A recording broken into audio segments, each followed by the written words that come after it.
I'm Toby Miles. I'm going to be looking through William and McQueen's ACSI questionnaire today. Will, do you want to introduce yourself? I'm Will. Okay, so we're going to be looking through each of his scores, and they'll be between 1 and 12. Normally, the higher the score, the better you are, the more likely you are to perform better. Yep. Except one, which is coming later on. Yep. So we'll start with your coping score. Yep. This is where you got 5 points out of 12, which is below average. In the coping score, the higher your score, the more likely you are to remain calm, positive, enthusiastic when things go badly during your event, which is squash. Yep. Your coachability scores next. You got 7, which is just slightly above average, which is great. Your coachability score is your ability to be receptive to feedback from your coach. Yep. And to be able to put that into action. Your concentration score, it was 7 out of 12. Again, this is slightly above average, brilliant. The higher this score, the less likely you are to become distracted by external factors while you're performing. Yep. Next is your confidence motivation score, which you got 5 out of 12, slightly below average. On this score, the higher you get, the more likely you are to give your all in the event and to be confident in your own ability. And being confident obviously increases your performance. Next is your goal setting score, which was 6 out of 12, just right in the middle, average.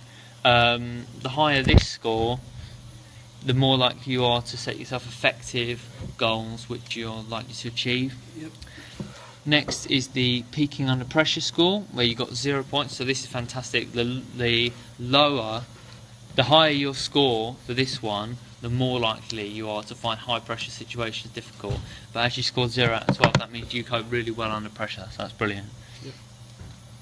Yep. Next, your freedom from worry score, where you got 9 out of 12. This means when you're less likely to put pressure on yourself. The higher you get, the less likely you are to put pressure on yourself. And you got 9, so you're not likely to put pressure on yourself. And that's it for those. So we'll look at some SMART targets now to improve your performance. Yep. I particularly picked out your coping score, which was just below average, so there's a nice area of improvement there. Do you know any way to improve your coping score? Do you have any idea of a way? Just perform the sport more in front of bigger crowds, maybe, or Yeah, just perform the sport more to make obviously confidence increase. Yeah, that would be great. To start competing more often would make the sport less daunting. But also, on top of that, I thought a good way might be to read the Chimp Paradox book by Steve Peters. I would time bound this to 8 weeks, and while you're reading the book, slowly get those tips from the book into your performance, and we'll see at the end what your coping score is. So that'll be your SMART target, to read the book, and by the end of it, and to increase the amount of times you perform in the sport over this 8 weeks. Yep. So does that sound good? Sounds good. Alright, brilliant, thank you.